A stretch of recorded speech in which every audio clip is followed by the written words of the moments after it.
Good afternoon there, and welcome to another edition of Unlock the Door Radio here on UCY TV Productions. This is your host, Michael Cross, and I was really kind of interested in this whole idea of where our society's going in regards to psychology. The thing is, I ran across a couple of articles that I thought were interesting. One of them from Camille Paglia, and it's basically Camille Paglia, How Bill Clinton is Like Bill Cosby. Now, she does a really good analysis of feminism and how we treat celebrities and the whole culture of power and that sort of thing. And I really appreciate her analysis because it's not one of those ones where, a lot of people just shut off when they hear the word feminist. She's actually quite unique, though. And I'd encourage people to take a look at the article. In fact, I'd also encourage people to take a look at, because I forgot to do a little plug, and that is take a look at my website at michaelcross.net, where I do a little bit of analysis there in a written form. So it's michaelcross.net. Here's a really good quote that she has. She's talking about the whole symbolism and so forth. But then she says, and thus, in this period of psychological blindness or inertness, our art has become dull. There's nothing interesting being written in fiction or plays or movies. Everything is boring because our failure to ask psychological questions. I'm going to do a little analysis there, what she's saying.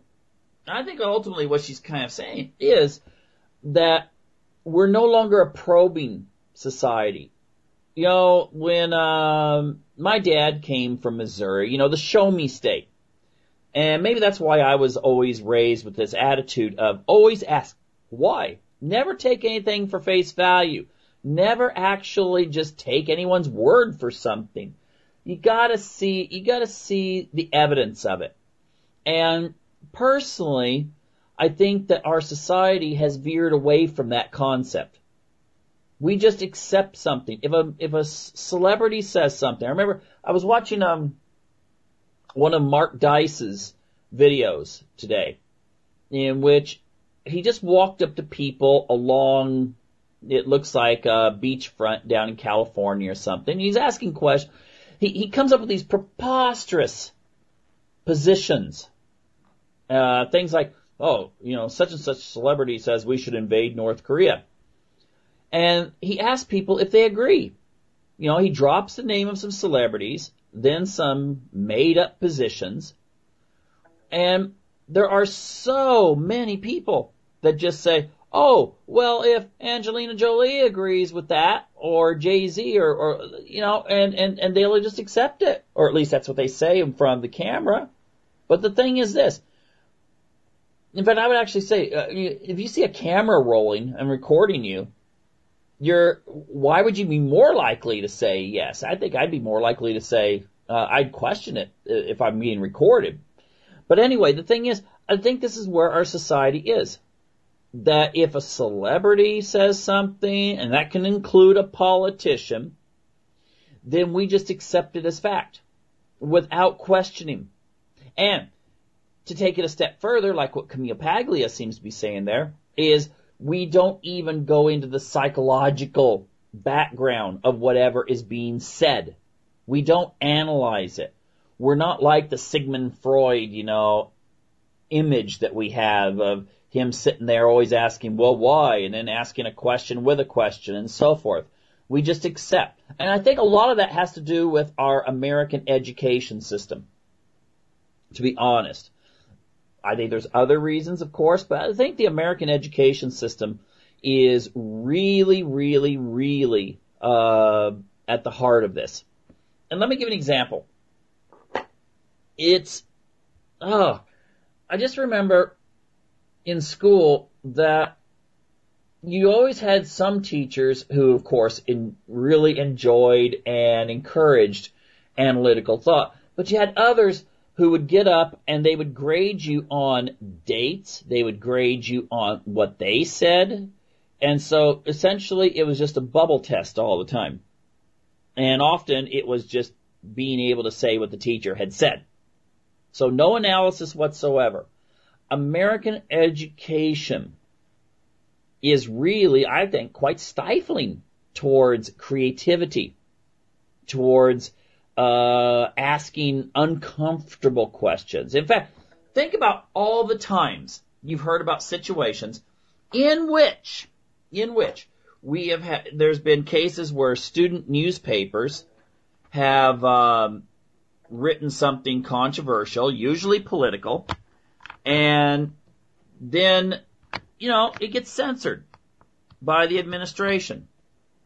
Now, the thing is, if you're really teaching journalism, it seems like unless something's really obscene or something, you'd be really liking people to ask uncomfortable questions, because that's what journalism should be all about. Not just basically just describing, oh, here's what happened with the football team or something like that. And I'll get to this particular point too, part of the school culture that I think is part of the problem. But let's veer on to another article that I found. And there's an article in Psychology Today, and it's called, and you should look this up, Anti-Intellectualism and the Dumbing Down of America. And the thing is this. Just lost screen there. Anyway, the thing that we have in our culture often is, well, and it's been around for a long time, is that our schools are not geared for really developing the skills necessary to succeed at life in the coming, 21st century. And that's kind of a shame, because one of the reasons why America has done so well in years past is because we have been a people who ask questions and were critical and always try to find a better way to do something. That required creativity. Now, a lot of times, the people that were the ones that created things were the nonconformists. They were the ones who didn't do so well in school many times. They were the ones who maybe pushed the boundaries, and the boundaries pushed back, and things didn't go well for them, but they still succeeded, because there's a part of the American character that's based on that. Heck, we wouldn't have revolted against the British if we'd have just been, just do what other people do and conform and don't bring attention to yourself. We'd still be speaking British English. The thing is that instead of developing this more, we're trying to weed it out. Now, I'll give you some examples here. This article from Psychology Today, what's interesting is, let me just read this to you and see what you think about it. In American schools, the culture exalts the athlete and good-looking cheerleader. Well-educated and intellectual students are commonly referred to in public schools and the media as nerds, dweebs, dorks, and geeks, and are relentlessly harassed and even assaulted by the more popular jocks for openly displaying any intellect. Now, I'll continue this in just a moment. I will say this. I have heard from so many teachers.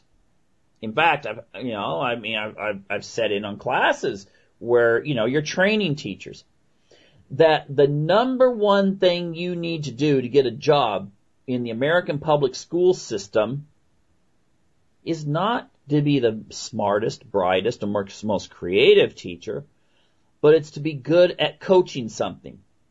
That's right. In fact, many school districts in America, yes, I don't say, maybe most, I don't know, but many, they'll bring some administrators in, maybe the superintendent, principal, vice principal, those kinds of people, department heads, and they'll come into the room and they'll bring in candidates. And often the first question they ask is, what sports would you be good at coaching? Now, this is something that I think actually, I'm surprised feminists haven't kind of got onto this onto this particular issue, because ultimately I think this actually works against women. Now, why do I say that?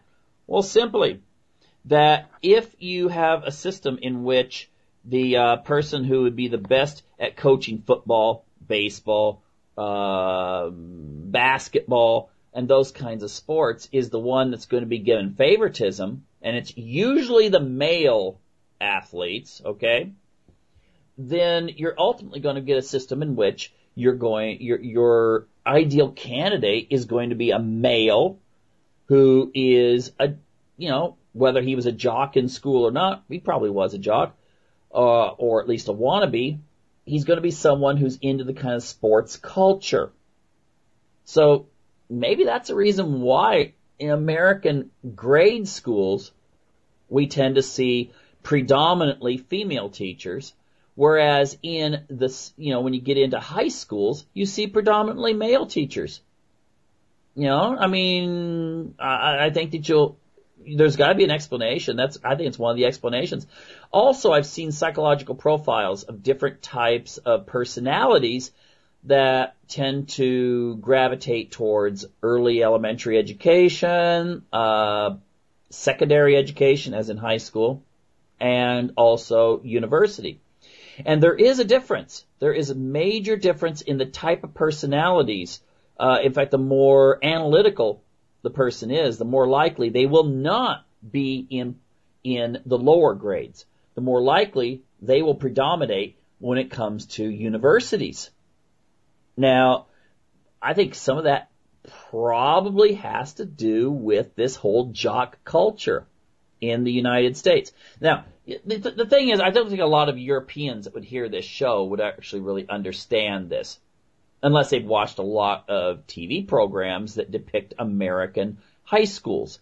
And I will say this, more often than not, the depiction of American cliques and that school culture that's based on materialism and not so much what you do in class, but how you show up in class, as in what you wear and how you present yourself, whether in an argument or a discussion with a teacher or fellow students, well, that's what's really important. And that's kind of sad.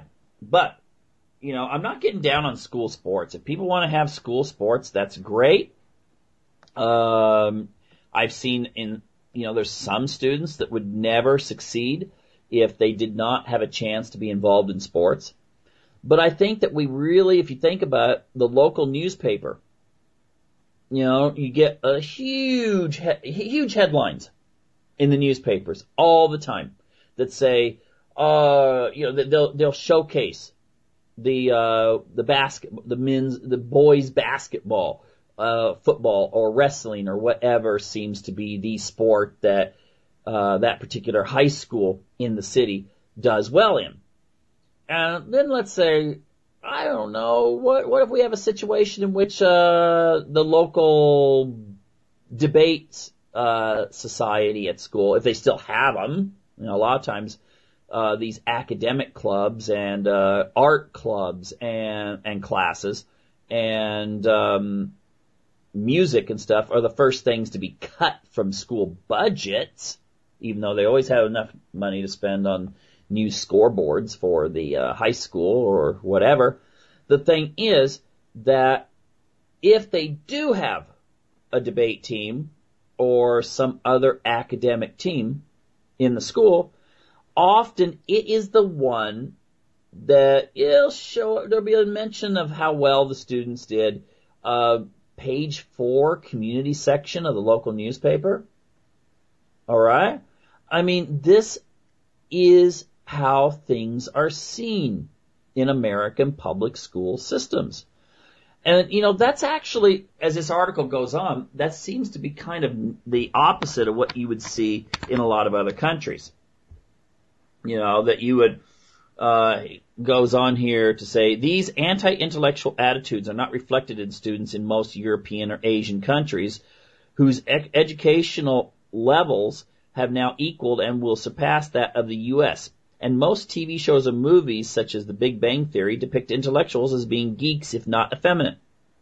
Now, I will say this, and actually say, not to cause some people like, oh my gosh, The thing is, I've seen studies have shown that the people that are usually depicted as nerds actually have higher testosterone, both male and female. And ultimately, they would not be effeminate in the negative sense. If they were, who cares? But the thing is, in American culture, of course, to say someone is effeminate is going to be a put down. And the thing is, I think a lot of that has to do with our growing militarism, which I'm going to get into in just a moment. Now, if you think about this whole thing that superficial counts, what is superficial counts as in who gets attention, then you're going to have situations where, and I've heard many cases where people do this, the really, really smart kid who happens also to be good at dance, so she goes out for cheerleading, or good at sports, so he or she goes out for sports, they will hide the fact that they are good in school. So if their studying has equaled getting A's on all of their work, they won't brag about that because that could actually hurt them socially. Now, this is part of the culture of the American school system. That doesn't mean I'm not going to get down on teachers, because one of the things this article does point out is if you go to other countries, teachers are highly valued. I'm not going to say all of them, but in countries, for instance, like, I'll just bring this up, Finland, China, Singapore, Middle Eastern countries, teachers are seen as professors. They are seen as very, very, very important. And in the American system, I don't think that respect really exists there. In the sense that, I've seen this happen with people where they will, they'll be in a discussion and someone will know that they're in education, and they'll say, "Oh, so where are you a professor at?" And then the person will say, "Oh, well, no, I'm a high school teacher. I teach such and such." And you will suddenly see the level of respect that person talking to them has. Suddenly, you'll see all the facial expressions stuff suddenly drop. Kind of like, "Oh, okay." Now, the thing is, I think that the way that teachers don't have a lot of respect in the American system, the fact that you have a system itself that, well, I think George Bush really, really kind of pushed this, the whole, you judge a school by its test scores versus anything else. So then you start teaching to the test, so it's more important to know that George Washington was born such and such a day, or George Washington won this particular battle, than it is to know why George Washington decided to go against the crown and to lead the revolt in favor of independence for the United States. See, that goes back to what Camille Paglia was talking about. You got to know the reasons behind something. Knowing the facts doesn't give you any information. All right? And all it will do is leave people with a lot of something they can win maybe on a game show, but it won't teach the hows and whys. And I think that's very important that we know the hows and whys. Psychology is very vital in knowing why people behave a certain way. Marketers need to know this stuff. Film directors need to know that kind of stuff. If they don't make as good as shows. However, nowadays, maybe the fact that people aren't really as probing and intellectual. They like to see, detective shows with young women with their cleavage showing and, jock type guys and, just all of a sudden in these, really fancy, high-tech crime rooms, be able to find the murderer in 1 hour, not including commercials. Or should I say including commercials. The thing is that this just reinforces the whole fact that we're not a probing people. And so Also, let's get into media. The media operates on the assumption that the more people that view your shows, the more money you make. And that's what makes you a more marketable commodity. Now, the thing is, I think we're seeing more and more of this. I mean, if you watch American TV, a lot of it is just so dumb. Situation comedies. If you compare the situation comedies that existed, like, I don't know, All in a Family or MASH, yeah, I know it had a liberal bent to, those shows. But if you compare the quality that went into those shows with the stuff that's out nowadays, all right, at least they were encouraging people to think, although, they kind of encourage them to think more the liberal way. Now, the shows don't leave you really thinking. They're just time consuming, something to watch to pass the time. Now, there are exceptions to this. There's some shows on regular network TV that seem to try to cater to a more intelligent audience. The stuff that you find on cable networks, usually the big ones, HBO, Showtime, that stuff, they seem to be way above the network TV levels, and they really strive to get people to at least have to think about a program and a plot. But the thing is that overall, with Americans watching an average of 5 hours of TV per day. 5 hours a week is enough. 5 hours per day. Most of what they're watching is filler. And then you switch on the news. There's a soundbite. Okay? Let's get past schools and popular entertainment. I don't want to spend too much time on popular entertainment. And let's just go right into the news. I mean, we've got the news, which, everyone likes to jump on Fox network. The one thing I can say about Fox is usually they at least have a debate going on a lot of their shows. They'll bring in people with different viewpoints. Now, they may in some way show their bias, the person that's hosting, but all shows do. Every single one of them do, whatever network it is. The thing is, at least Fox shows different people arguing, and that seems to be a part of the format. Whereas the other network programs, it seems to be more of a, hey, welcome to such and such news. Now let me tell you what you need to know. And it's just little sound bites. Oh, this happened, this happened, this happened. It's just, without analyzing it. The other day, there was a news show on, and my wife was like, well, why are it just said that Turkey had bombed, Kurdish positions. Now, the thing is, that seems weird because you're thinking, well, the Kurds are the ones fighting ISIS. Well, the thing is, you've got to be able to analyze the whole geopolitical situation in Turkey and how it relates with the Kurds, how it relates to ISIS, how it relates to all that whole region. But the news programs generally don't do that. Now, alternative news, they do. In fact, to a point that's almost like you're sitting in a professor's room.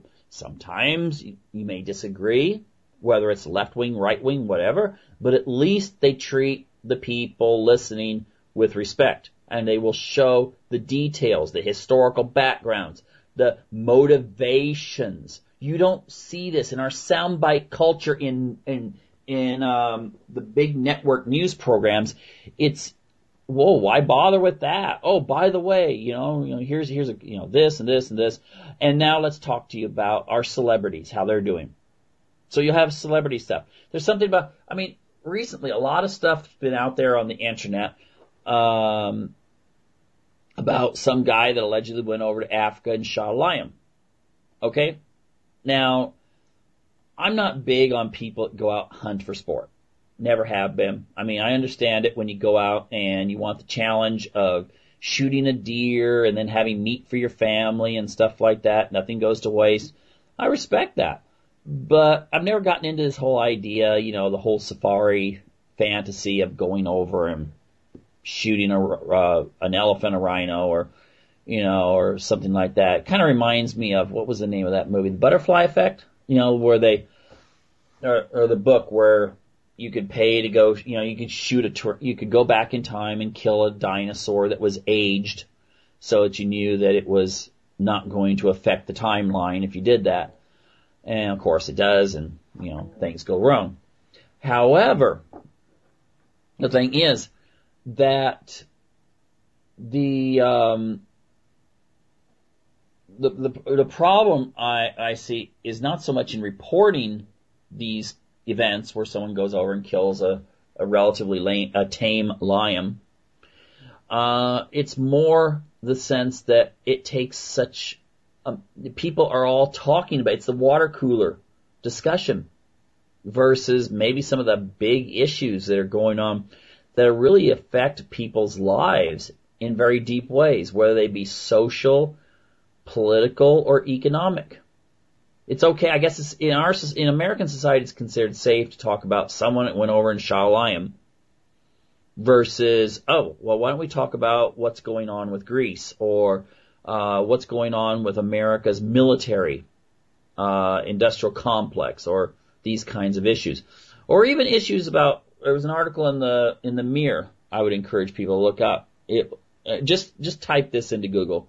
Pentagon, UK Mirror, censorship, and dealing with movies and how the U.S. government actually has a big role in censoring film. Or at least say, well, you should include this or you shouldn't include this in your plot.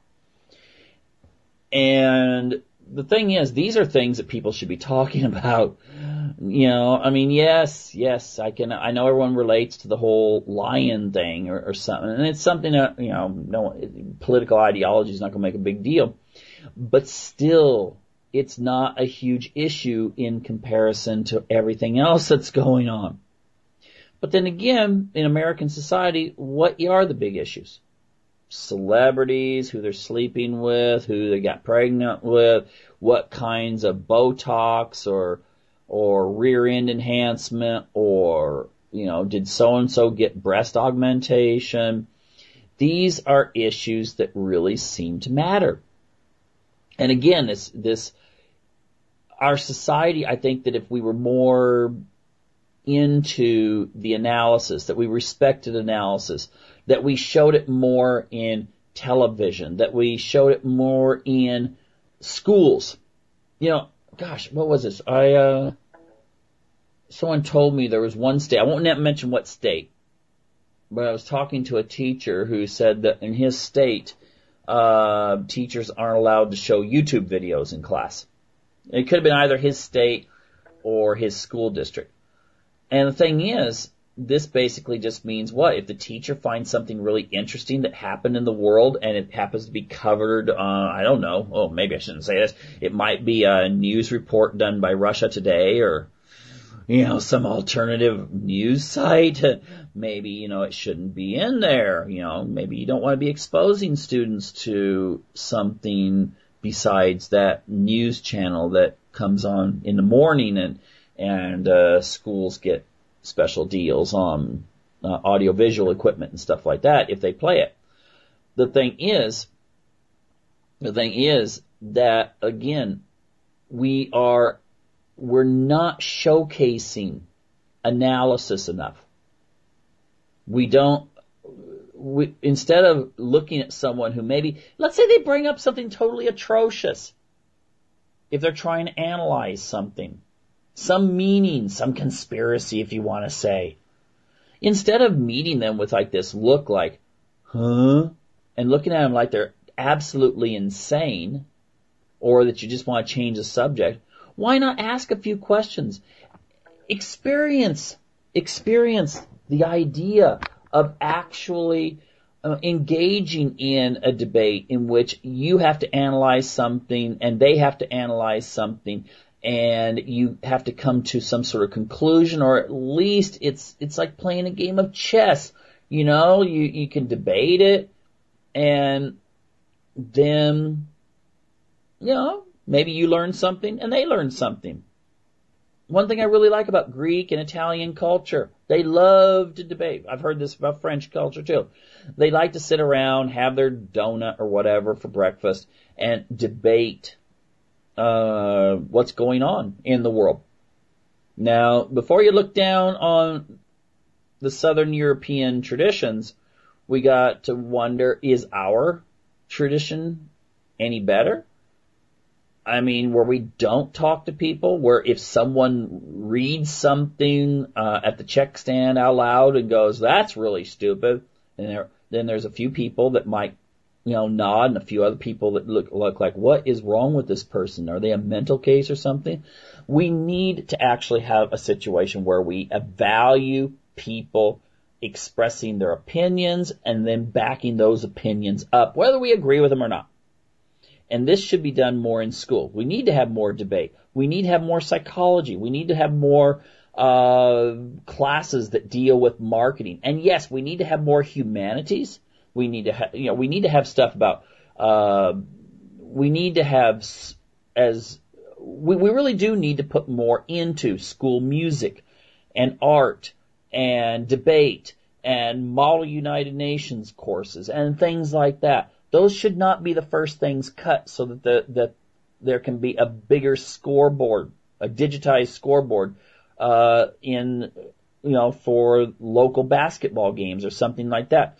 Those programs should be cherished because at least they are encouraging people to use their minds and analyze. And, I know that people will say, yeah, but sports are important because, you need to have physical fitness and it teaches teamwork.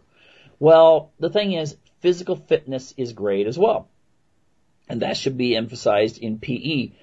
And, and now I don't want to go in. I was going to just say that we need to have a situation in our physical education programs in which we try to encourage students to improve and then use what they learn as lifelong applications so that they will stay fit. And, there's a lot of people, think about all you guys have gone to 10-year reunions and, the football hero or wrestling hero or basketball hero. They're like obese. They look like they just, they've been at all-you-can-eat restaurants for the last 10 years because what we don't teach is that these are lessons for life. Not just that, senior year, got my letter, got all this, I'm the star of this, got this trophy. Now what? Then you just don't exercise anymore. And then the kids that never did make it on the team, what about them? They're just like, yeah, whatever. Instead of PE being focused on fitness for life and why you should be fit. And if you have problems with motivating yourself, how to motivate yourself better. Okay? We need to have those kinds of approaches, not that, and we need to have teachers of all kinds. We don't just need people who are good at sports coaching in schools. Einstein could never get, if he were to, with his background, go to school, I want to teach math. Well, sorry, you don't have anything down for coaching. That's atrocious. In fact, if you were to mention that in schools around Europe or Asia, they'd be like, you're kidding. Well, that's the way it is. So anyway, just encourage people, to basically, try to get past this culture of non-questioning, or else we're going to wind up in a culture in which we're going to have those aspects of some cultures that, you learn a lot, but you don't really ask a lot of questions. But we're going to have that, but we're going to also be at the situation where not having very good academic excellence. So we're just not going to ask questions, and also we're not going to have the academic excellence either. And that's, I think what we ultimately need to do is learn from other school systems around the world. We could learn a lot from countries like Finland, China, Japan. In fact, I think even Japan, their school system's based on what the old American school system used to be. That's pretty pathetic when we actually realize that a lot of, the country that really does well academically is basing a lot of their school system on what we used to have. And maybe we need to get back to that. And yes, we need to be probing.